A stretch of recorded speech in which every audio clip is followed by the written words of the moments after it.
Hi, this is Kate Elliott, and this is Narrative Worlds, Season 3, in which I and one, or in this case today, two fabulous writers do a deep dive into some topic about world building, writing craft, and writing life. And today I am just thrilled to have Zoraida Córdova, who has written more than 24 novels and short stories. I'm reading from the notes I took, for all ages, including this wonderful adult contemporary fantasy, The Inheritance of Orquídea Divina. Was that close? That was great. Oh, okay, great. Thank you. Thank you. I needed that today. At least one Star Wars novel, two. And middle grade novels, including The Way to Rio Luna, and young adult novels, The Incendiary Duology, The Labyrinth Lost and its sequels, and Mermaids, of course, Mermaids, and at least one anthology. How many anthologies have you edited? I've edited one anthology by myself and two with Natalie C. Parker. And also with Dhonielle Clayton, who will be voice only, audio only for today, the New York Times bestselling author of The Bells, a young adult trilogy. The third book is coming out this coming year. Yes, it comes out in February. So excited with its sumptuous world building. And you've written other young adult as well, including being the co-author of Tiny Pretty Things, a ballet story, which has a Netflix season, which is so exciting. And your middle grade debut, The Marvelers, which also has a sequel coming out this coming year. Yep, it's coming. I'm so Fantastic. excited. So am I. And together they co-host the podcast Deadline City and serve on the board of We Need Diverse Books. And I just want to briefly say to writers, have a press kit online where people like me can easily find it. Anyway, welcome you to, I just want to say that the last time we met in person was in December. We spent a few days together in the end of December 2019. And I have to tell you that during those days of 2020, the year that never happened, sometimes just the memory of hanging out with you two and Mark Ashiro, those couple days was like what got me through, because I would think about, I don't know, it was just so helpful to me to have had that before everything locked down. Anyway, welcome. Thank you. I can't believe that was the last time, that it was right before COVID. Literally. I know. Literally. It was such a good trip, and you took such great care of us, showing us the sites and talking about books. It's what we love. Well, and so here we are. So we're going to talk. I think it was you, Dhonielle, who came up with the great big world revealing and world building in middle grade and YA. And I actually wanted to start, if I could, with asking you both to talk about what world building is to you and why you think it matters in books with a fantastical element, because I think we're all writing, you know, even Inheritance has a fantastical element. Perhaps it might be real. We don't, you know, it's in that slipstream, right? But anyway, I just want to hear what you two have to say. What is world building and why? Why would we do it? Yeah. Dhonielle, do you want me to go first? Do you want to go? Yeah, you go Okay. first. So for me, world building is everything that your character interacts with, right? And because I'm a fantasy writer and a romance writer, a contemporary romance, I feel like even though one is technically quote unquote real world and one is a made up fantasy world, they both operate as fantasy landscapes to me, right? A small town Christmas romance has as much world building as like you're making a tavern in Old Ye Hill, you know, Baggins or whatever. I couldn't think of like the Shire. What is happening right now? Old Ye? What There was the Baggins. It was the Baggins that made it for me. I'm having a stroke. Please. Oh my God.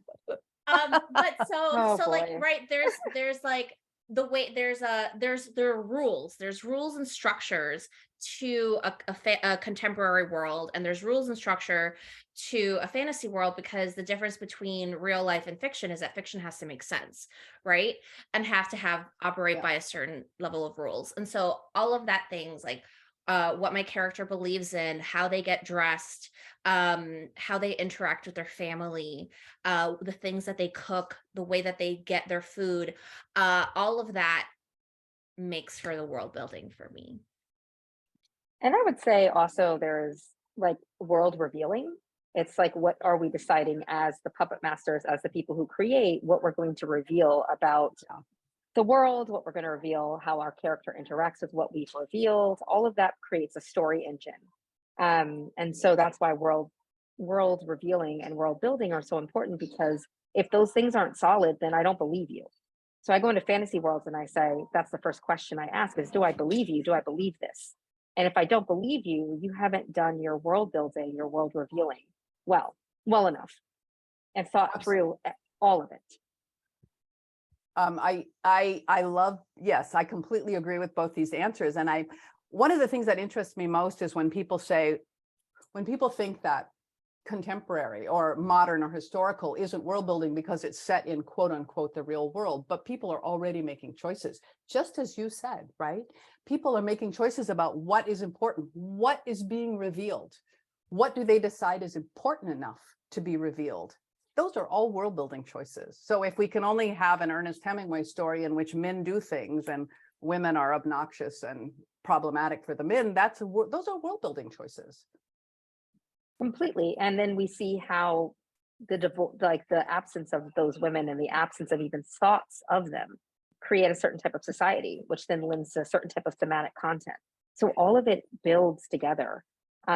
People are like, when they write contemporary, they think that they don't have to world build. Yes, you must. I wrote a book about the ballet school. I had to build that world. I had to build the world of ballet, build the world of the ballet school. It's still the same tools in my toolbox that when I built a secondary world in my trilogy of the bells or the world of the marvelers. It's the same set of skills, and your choices are important. And for me, who never went to ballet school, I only know what you write down. Exactly. Right? I have nothing to compare it to. And actually, I want to bring that around to writing for middle grade and teenagers, because we assume often wrongly that adults know more. They don't always, right?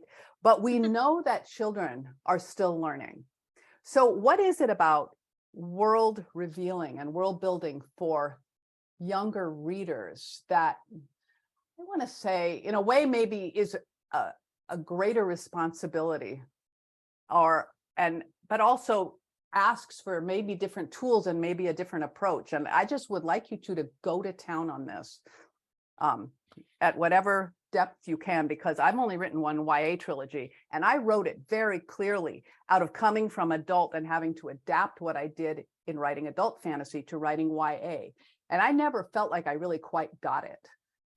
So I would love to hear. I would like to dispute that, because your YA trilogy, sometimes I still think about certain images from that trilogy, like being entombed alive, right? And like those, you created such vivid visuals that, you did a really great job. I feel like you got it.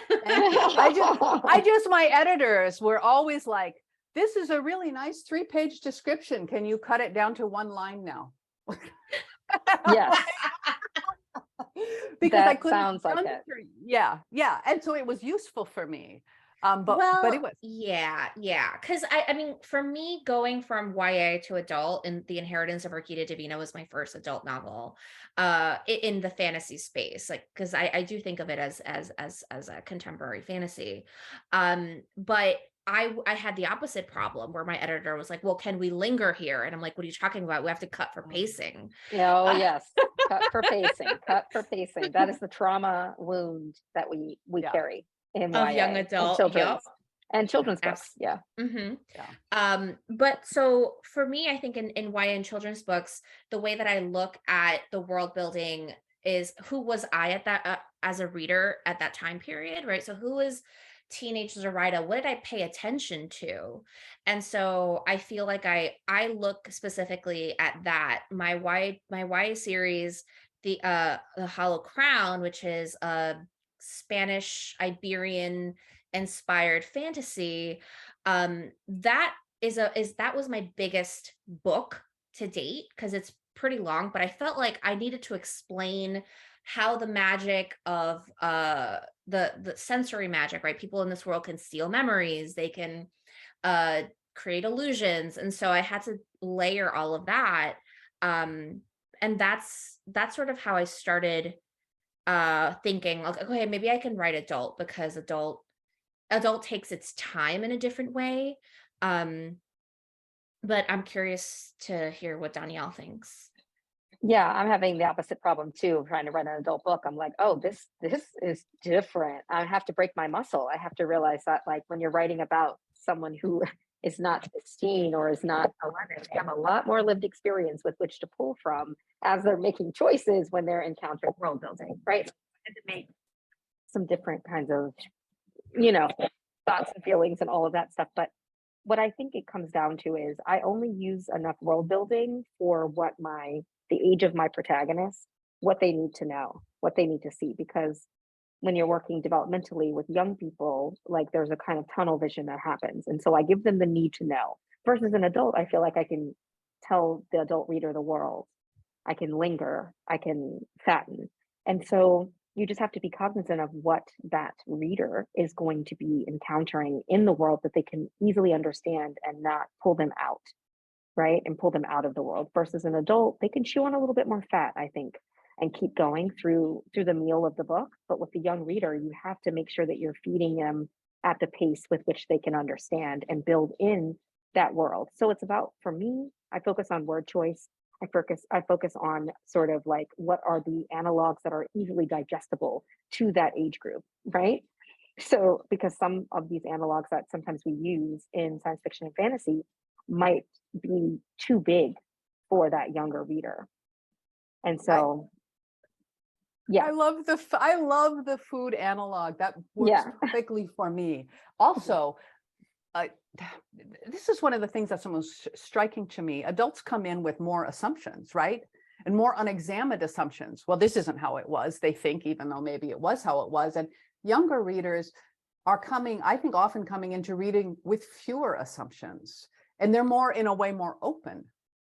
Yeah. So one of the books that really got me into being a reader there are two examples. I have In the Forests of the Night by Amelia Atwater Rhodes, who they still write fantasy now, I believe, and Holly Black's Tithe.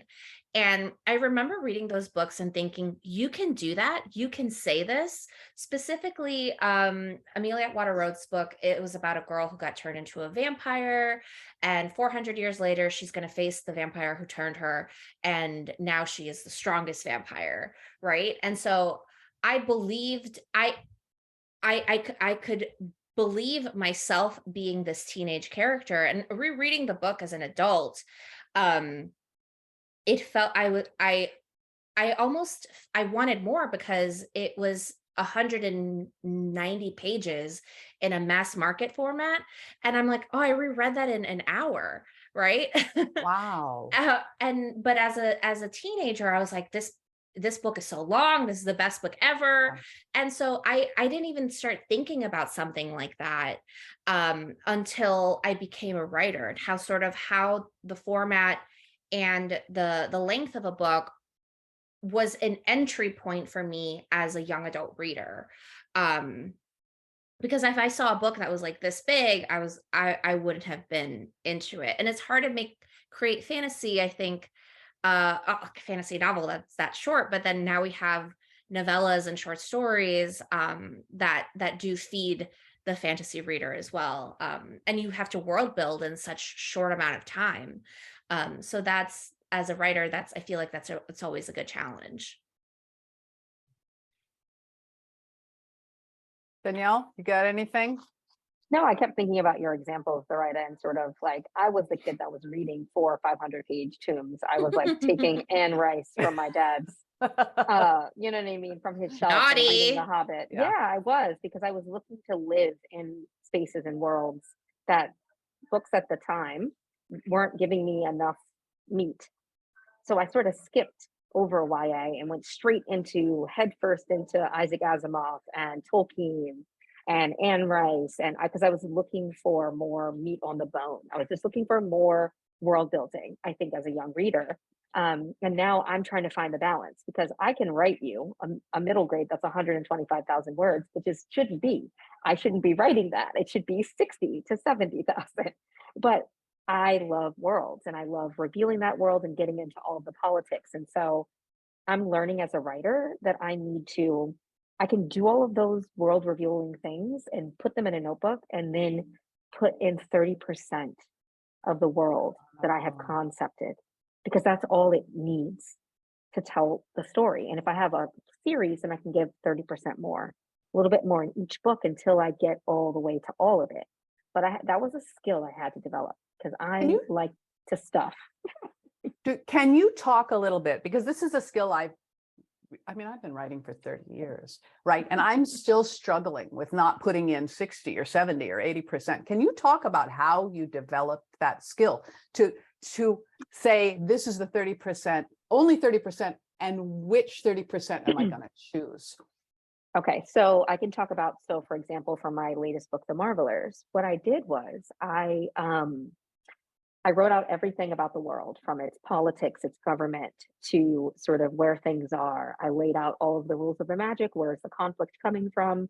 How does each facet of the magic work? Like, I did that whole sort of create your Bible, right? Then I went through and I said, what do I need to know for this one book? And I really only needed 4 things. I need to know what magical conflict was happening between my 2 groups, which start the whole thing. This is a magical school integration story about 2 communities, both magical. One doesn't want another one in. I said, okay, so what do I need to know? If that's the thematic content, I need to pick only the world building details that serve that. So I set up, okay, you need to know that my protagonist's dad sued this other magical government to make sure his child can go to this magic school in the sky. Great, that's one political thing we need to know.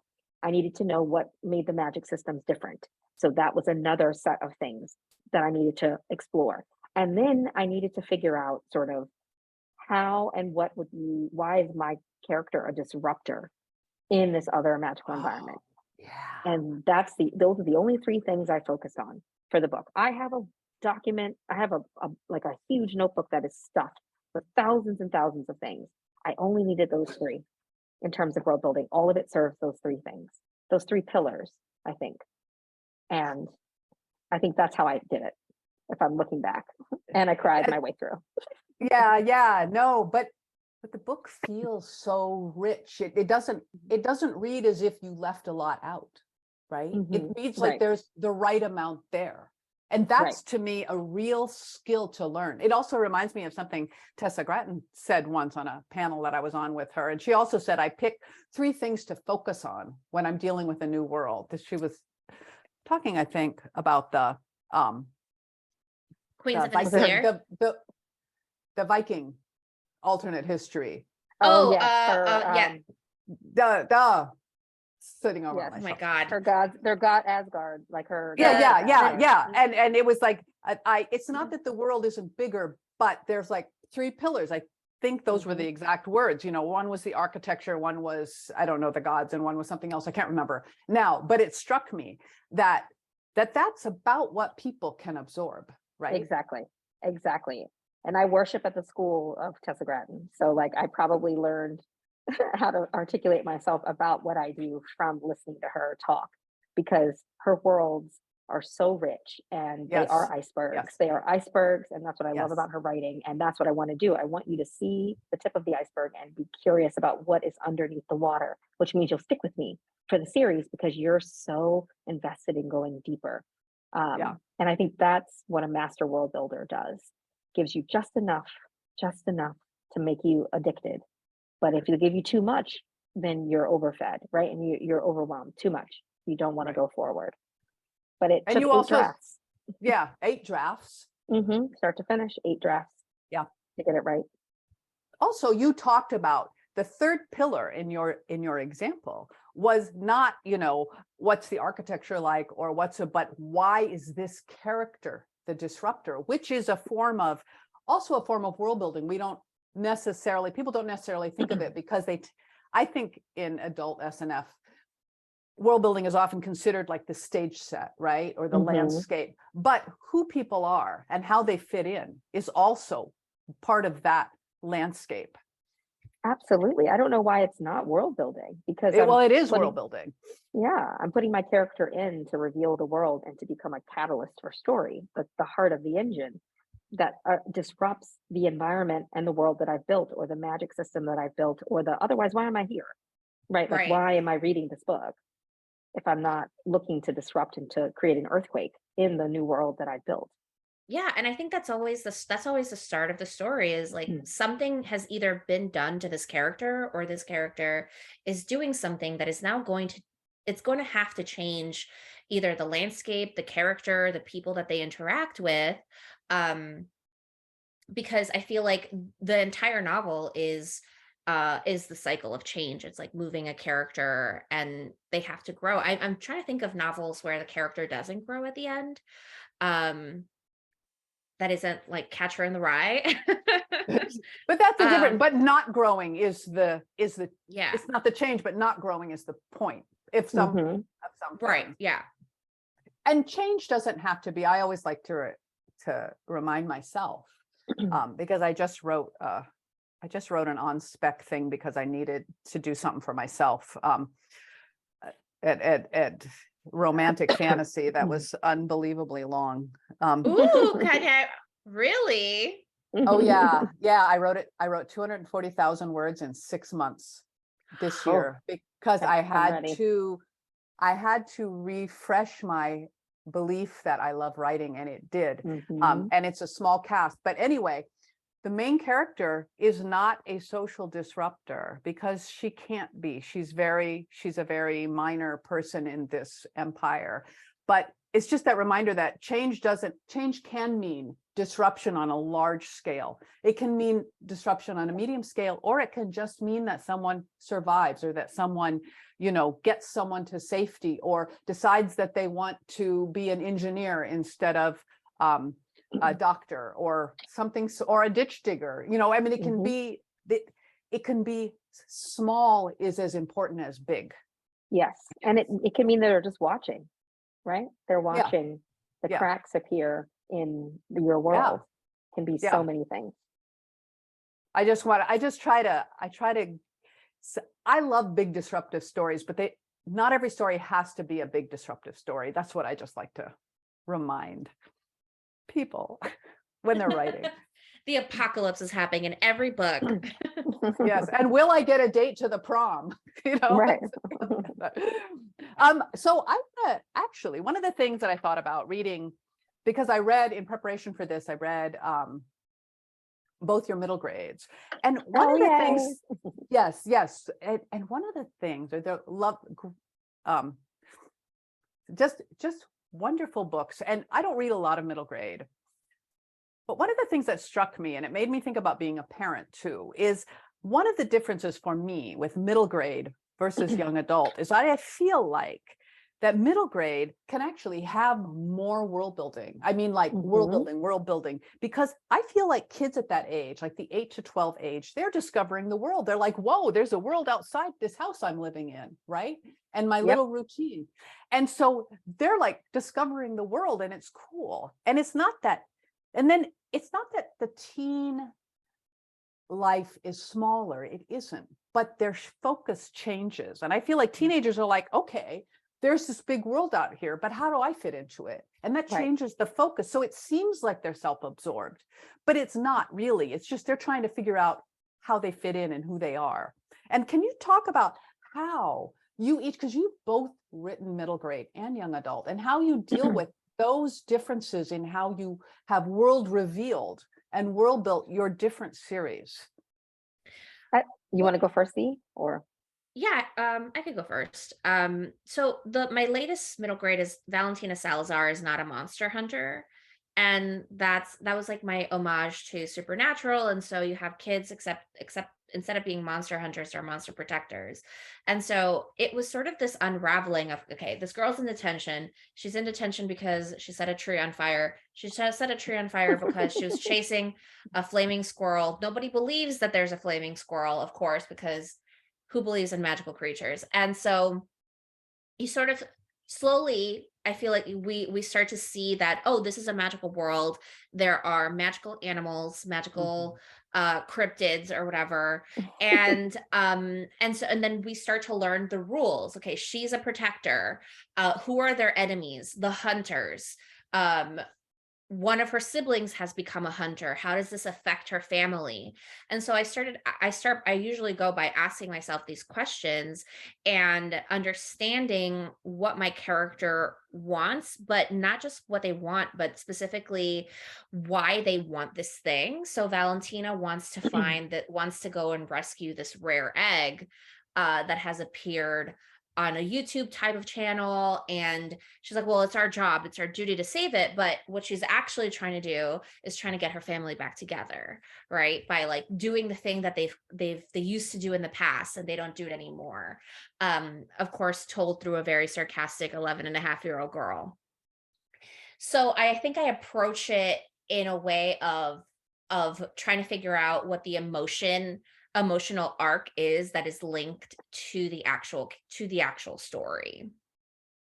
So you focus on the external emotional thing going on with the kid in their family. Is that what you're saying, Zee? Like sort of like it's the story it's a family story. It's also Mhm. her figuring out who she is. And I think for YA, it's like internal and middle grade is external to me. I like, Where yeah, yeah, it's I am 16, I have all these feelings, I don't know how I feel about where I am in this world anymore. So like all of the world revealing is revealed through the lens of that internal versus middle grade, it's external, external, external. I'm still carted around by my mom. I'm still figuring out like what I can and cannot do. I need my older sister to help me Sure. drive because I can't drive. Exactly. I'm figuring out what is good and what is bad and where is the gradient and what is gray and how are those big things happen. And there's not as much mess, I would say, emotionally. And so when I was approaching writing the Marvelers, I kept thinking, well, one, I wanted to do something epic on the lines of like Diana Wynne Jones. I wanted to make a classic. I was trying to work in the tradition of Philip Pullman and like all of these big science fiction and fantasy authors that write these big worlds that have so much world building, but are revealed slowly over time. And I got kind of mad. I was like, so why do books that feature characters of color, why does it have to feel like a local fantasy? Why does it have to feel so specific and one box and not global? So I was already going into it with that. So I wanted, and this is what I told my publisher, I said I wanted little kid, big world. That's what I want the covers to feel like. That's what I wanted this world to like. There's a little kid in a big world, and she's got to figure out how to navigate that and all the things in that world. And so I was really focused on the external and how the external caused her to grow. How did her being plopped in this new environment? Obviously, there are two magical communities, and she's from an ostracized one. How would that cause her to grow? By plucking her out of the frying pan and into the fire, right? And then the world revealing around her, she's got magic too, but she has a completely different one. I really sort of shot myself in the foot on this book because it's two magic systems that rub up against each other. And there's so much history. And I was like, why did I think I could do this? because you're imagine. you, because you're you. That's why. And I'm gonna do it. That's something that Dhonielle did that I feel like is really important because it's at the end of the day, we have all of these rules and all of this advice. And when it comes down to it, you still have to just write the book that you actually love and that you want to tell. And there are lots of writers who do that, who like they'll write despite publishers and editors and agents being like, well, this is not it right now. And so but they write despite that, and sometimes it works, sometimes it doesn't, but you have to be happy with your end product. And, I feel like we all did And a good take job. risks. And take risks. Also, I'm coming into a crowded field, right? Where you've got it's a magic school book. There are so many magic schools that are in children's literature, and I'm writing into that trope.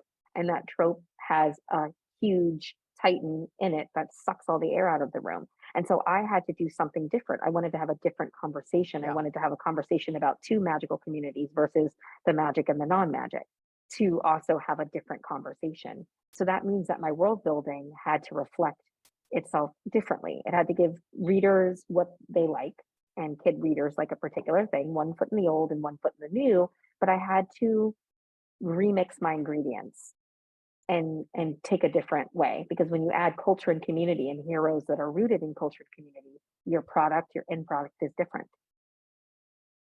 It's interesting too, because sometimes I see people saying, why are you writing another magic school story? Can't we just get away from those? Or why are you writing another story about someone who becomes, the ruler of a monarchy? Why can't we get rid of these old things? But they're not actually there. There's reasons that you could say, yes, let's try something else. But there's also reasons, as with this, where there's a different perspective that hasn't been used before, right? Or a different way of looking at it. Instead of the old Western Europe, everything is some version of England, and white England at that. Right. Even though England itself is not white, but I mean, so there's all these levels, and that there's all these different ways to look at these tropes. That there's still so much to be looked at in world building for stories that may seem they've been retold too many times, but they actually, I don't think they have been. Right. Right. And bringing up medieval Europe always is a bee in my bonnet, because every time I enter a fantasy world that has certain levels of iconography, I'm asking questions. Because Tolkien and all of the programming fills in, when I think medieval fantasy world, I think medieval England. And so I have to fight against that inclination every time I open a book that is fantasy. And it's frustrating. It's frustrating because Zoraida knows I will read a book or watch a TV show and I'm like, oh, here we go. When I beat Zoraida up about this on the podcast, but The Witcher, that mess, whenever, sorry, Witcher fans, if you like it, whenever we enter that universe, I'm like, this is like some sort of medieval Western, Eastern European hogwash, you know what I mean? Mixed together. But then you've got people of color showing up who are it's painting the roses red. You've just dressed them in the iconography of Western Europe, and you have not given them any context to why they're there, how they got there, how their communities and cultures exist in your fantasy world. And it's lazy. To me, it's a way for me to put down the book, turn off the show, because no one's thinking beyond the analogs that we already know. And when we write for kids, we have to realize their analogs are not the same as the ones that we have at our big age, ages that we're at now. Yeah, partly because they're living in a different world than we were. I'm sorry. Go ahead. No, I was gonna say, I feel like somebody could give the three of us the same prompt, right? Like write a story with a quest, and we would come up with three very different ideas. Yes, right? Exactly. Yeah. And so I think that it's, when people say like, this has been, why do you write another magic school? Why is there another whatever? It does feel like that's like lazy criticism to me, because we would pull from different expertise or different ideas, different imagery. And so there are still hundreds and thousands of stories left to be told. Right. So we just have to do the thing that is different. And like Dhonielle said, take risks. Because I feel like as creative people, we have to just keep taking risks with ourselves, with our storytelling. Because you don't know, you write a book for yourself and then you hope that somebody else is as freaking weird as you, right? That is the best way I've heard it phrased. I mean, that is a fantastic way to phrase it, because that really resonates with me. There are people out there as fucking weird as me. Thank you. Yes. And then we'll read the books and we'll go follow you to the ends of the earth with your books. Yeah. They want it. Yeah. I want to say to the audience members that if you have a question, please put it in the Q&A, which is its own little box over there. And if a little thing pops up, I will speak it aloud and then we will answer it. And questions are great. Where was I gonna go? Okay, I gotta look at all my little writing. Oh my God, it's really cloudy here today. So, because we have some big storm coming in. Oh. I want to briefly talk about a reminder that you can have young characters in a book without the book being middle grade or young adult. And do either of you have anything to comment on that? Just the presence of young characters isn't automatically. Oh yeah, yeah. I mean, there are some books where I would say, like, if you look at like Jay Kristoff, he has teenage characters in his books, but his books are not YA. And he said that himself. I think that everything has to do with voice and perspective, and I think that it really depends on the reader. You know, one of the biggest authors, Sarah J. Maas, she has older teenage characters in her books, and those books are not YA either. So I think it really depends on the message of the story that you want to tell. And this topic is always going to be a thing that people disagree on. But to me, young adult always has to end on hope, because if not, what's the point? And I've had people disagree with me about this before. But I think that that's our job for generations. Like, I think that I have thrown books across the wall when they end kind of miserably. But that's just me. Yeah, and I think it's perspective, right? Like, people say, oh, To Kill a Mockingbird, my book Nemesis, is for children. It's not. Like, that book is being told through the lens of a child, but by an author who is also infusing adult sensibilities and adult memories and reflections back. If you look at Jesmyn Ward's Salvage the Bones, it also follows a teenage character, but you feel the adult reflection back to that time, versus middle grade and YA is, we are with the 11-year-old, the camera is on their shoulder, we are in their feelings, their worldview, what they know and what they don't know at that age. We are rooted there. There's no adult reflection. There is no wise framing of something that has happened. We are fully entrenched with them. 16-year-old, we are like sitting with them as they cry, right? Like, we're right in there with them, versus an adult editorializing, an adult sort of sensibility coming upon the teenage experience as if it's almost a reflection back. And so it takes, you have to look at the line level. It's how that story is told, even with kid characters and teen characters. I wrote a short story. I've written a number of short stories in the Cold Magic universe, the Spirit Walker trilogy. And the last one I completed, I think a year or so ago, is called When I Grow Up. And it's from the point of view of a 5-year-old. And I worked very hard to get the voice of the 5-year-old, of what I felt was a 5-year-old voice. And I think I did okay, because I remember when my kids were that age. But the thing is, it's not a children's story. It's written for people, for adults or teenage readers who have read the trilogy, to read the story and read between the lines. Exactly, between the lines. Yeah. And that's, I mean, I think that in terms of world building and world revealing, there's, especially with middle grade, there's less, the reader brings less between the line reading ability, just because of age and experience. Right, developmentally, they are literally frozen and fixed in this space. They don't know what's ahead, and they don't have the experience to analyze what is behind them in terms of what they've already lived. So you have to stay anchored with them. And it's my biggest, when I do critiques and stuff like that, it's my biggest complaint. I'm like, this is your adult authorial voice coming in to editorialize this. Yeah. Instead of like, let that child's heart pump, they're sweating, they don't know that it's going to be okay.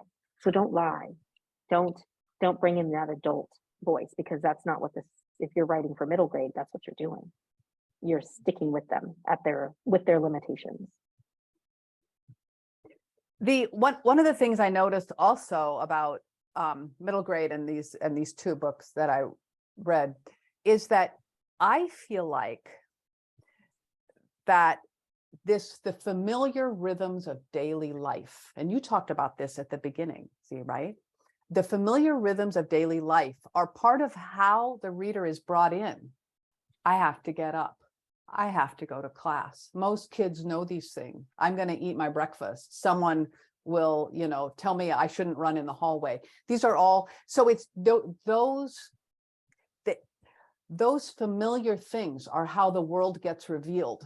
First, it anchors them, as you said, that anchoring thing, but then you can build off that with the tree that catches on fire. I mean, and I feel like these are ways that people who want to write middle grade especially can think about how they're going to create that world building so that these young readers can go with them. Absolutely.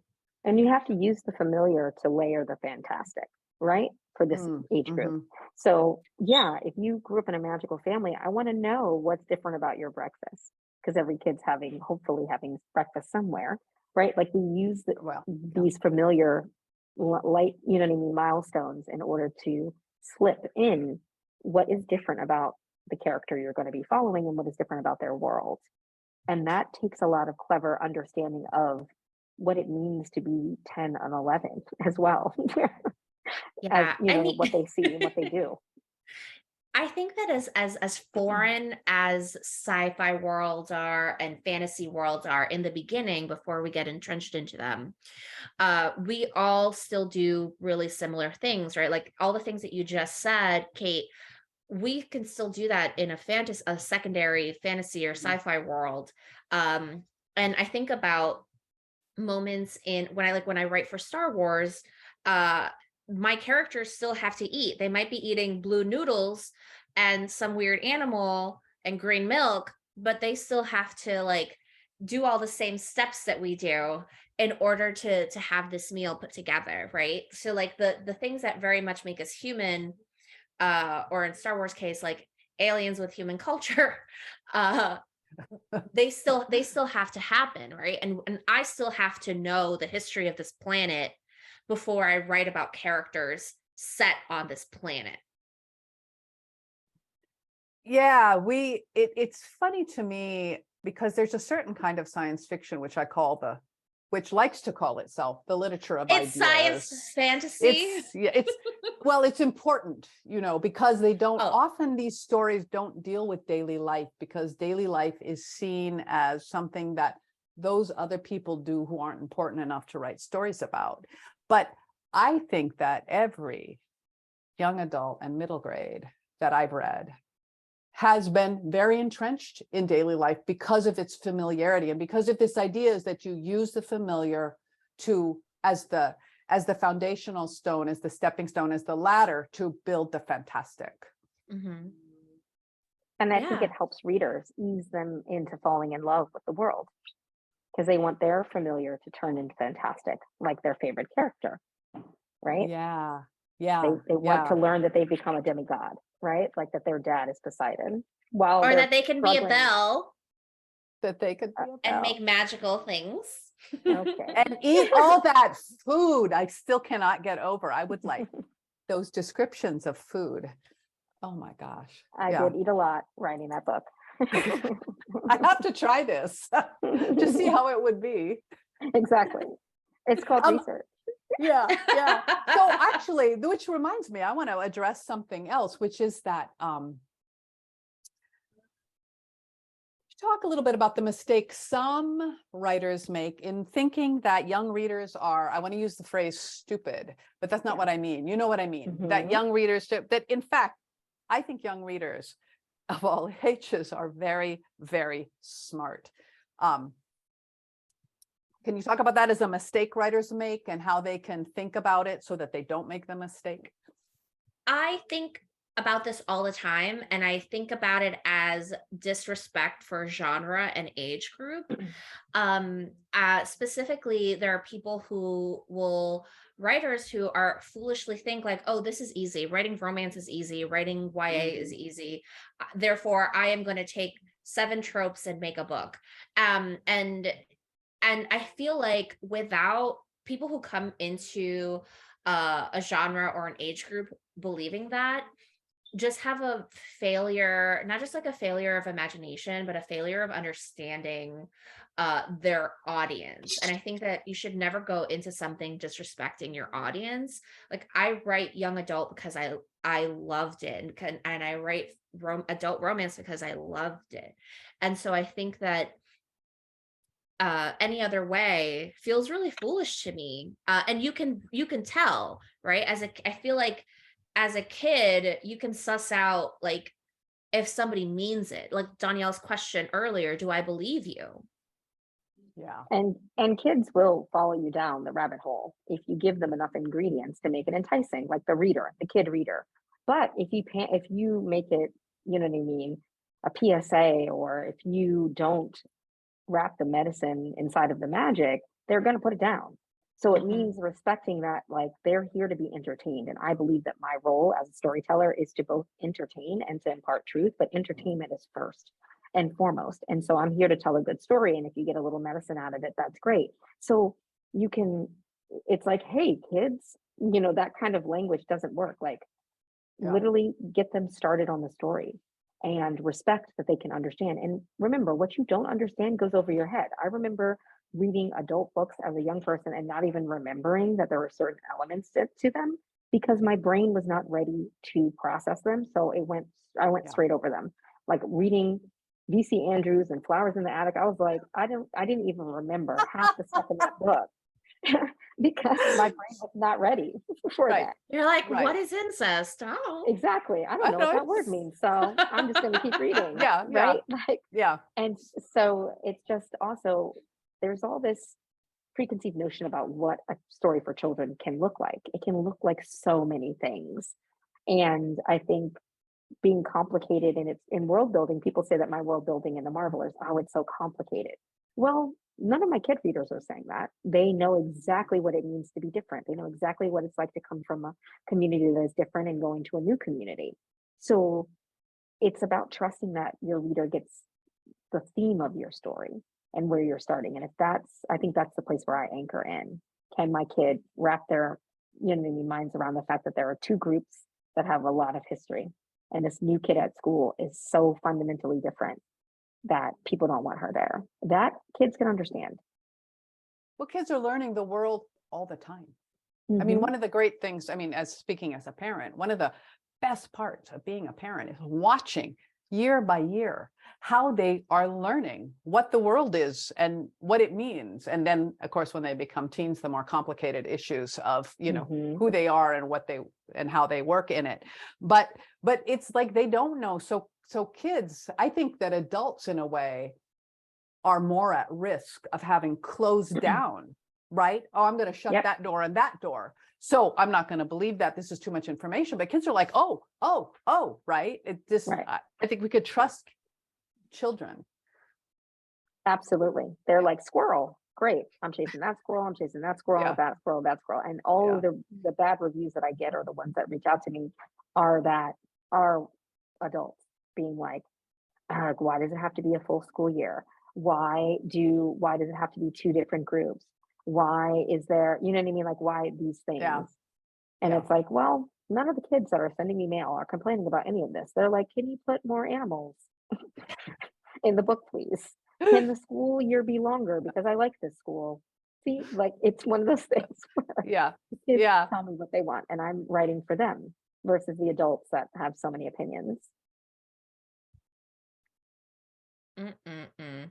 I got all this fan mail from some kids and they were like, we need more animals. I'm like, okay, noted. Book 2. I'm here for more animals.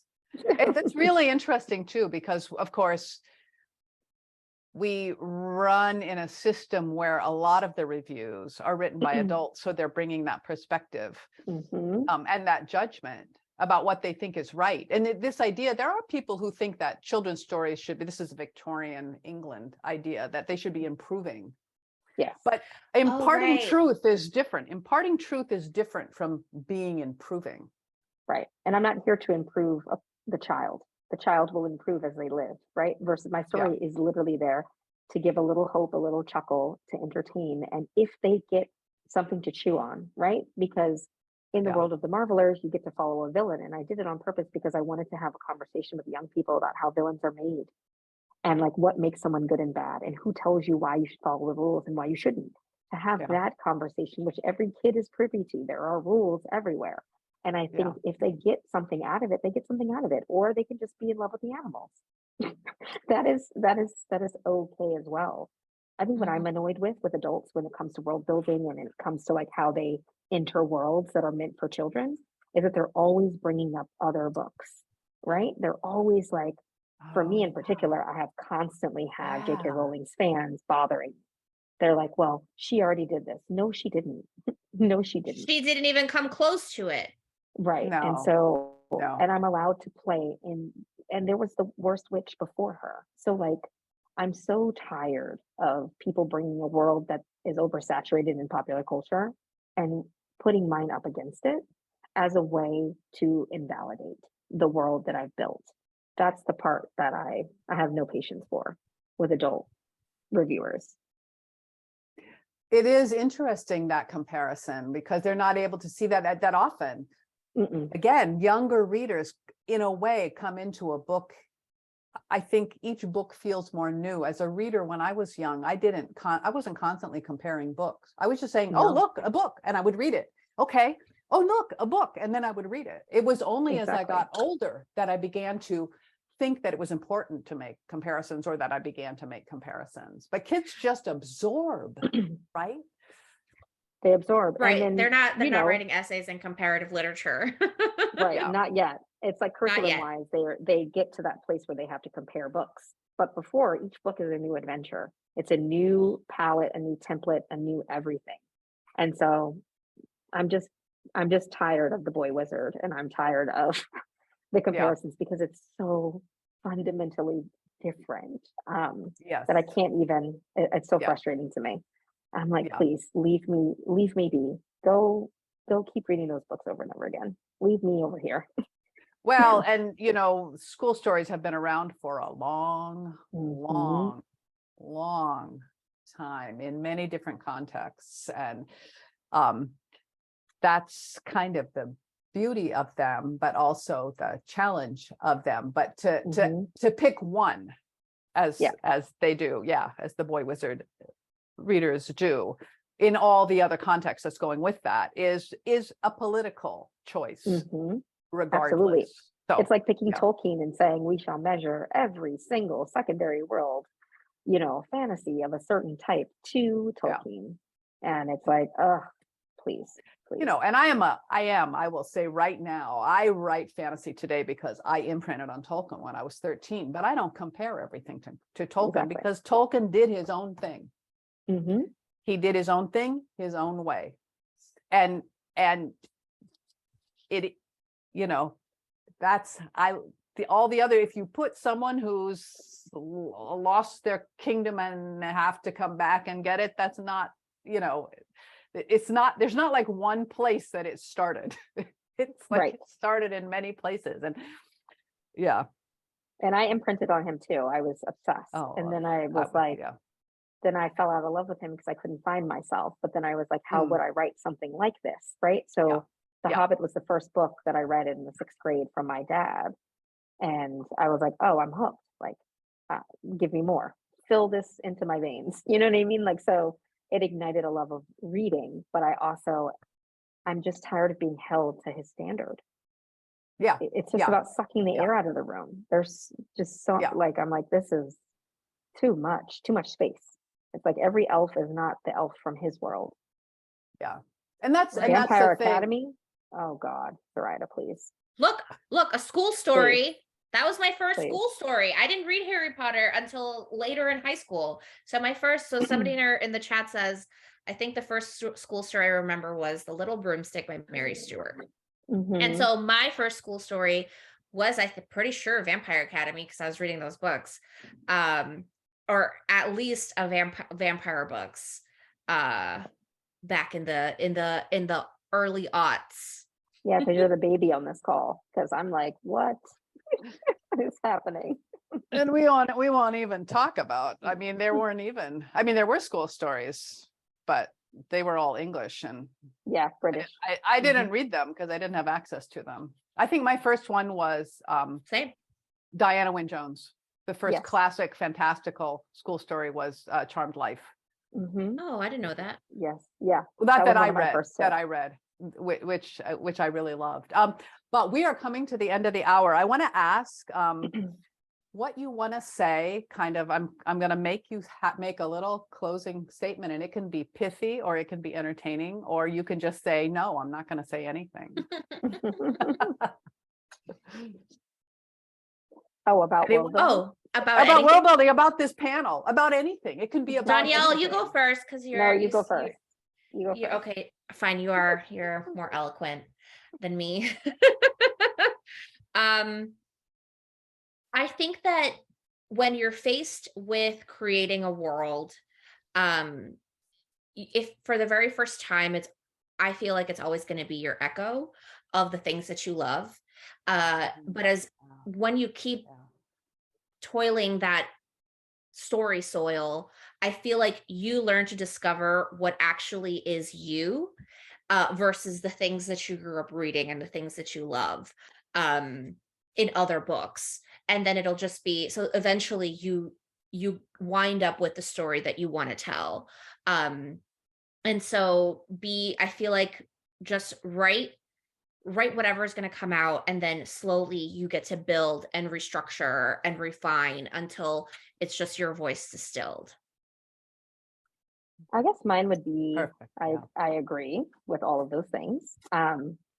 I would say, like, when you sit down to build your new world and you're thinking through how you're going to invite readers into it, do all of the fun stuff. Fill that notebook, make those Pinterest pages, do the stuff that keeps you energized and in love with the world you're building, and then start your distillation process. Start to think, what does my reader actually need to know? Those sort of 3 lighthouses, those 3 pillars, and then pull those things out that create story engine and catalyst for your characters and the people interacting in it. And I think taking time to do that means that you might not end up with that first draft being 200,000 words. And you might do a better Wait, job. that's a problem? For middle grade, yes. For middle grade, yes. Was your first draft of The Marvelous 200,000 words? My first draft was like 160. That's a lot for a middle grade. Right, and then it got to 74. So, wow. And the second one was 125, and now it's to 80. Wow. Because I get too excited. And something that happens to me, which I think can happen to a lot of other writers, is that they can become overwhelmed by their own world, and I get overwhelmed by my own universe, right? Yes. This is an attack. This is an attack on all world builders. Yes. But I get too excited, and then I put everything in there and I stuff it, and then the cake doesn't stand because there's too much stuff in it, right? Yeah. And so I have to start. Yeah, I have to start fixing it. And so I think, like, do the fun stuff, do all of that stuff, all that stuff in a notebook, and then you start your sifting process, because you really won't need all of that, even though you love it. You won't need all of it. Save it for short stories. Save it for subsequent books in the universe. Save it bonus for content. Bonus content. Like, it won't be wasted. But if your reader is too overwhelmed by your world building, they will never continue forward to care about your character, to care about the conflict, to care about the world. And that is a harsh reality that I had to learn. That's why it took me 8 drafts of The Marvelous to get it right, because that thing was slow and stuffed and ugly. It was very ugly. It was never ugly. It was also dual point of view for a while. Oh. Which no one knows about. Yeah. It was 2 characters and then the villain. So really 3. Wow. That's fascinating. Yeah. Yeah. And you figure it out, and you can always clean up your world. You can always clean it up. Revisions are a fabulous thing. Mm-hmm. Because I really thrive. I thrive in the chaos of revision. Okay, we are at the end of the hour. because we started 2 minutes late, so now we're really at the end of the hour. I want to thank you two so much for hanging out with me.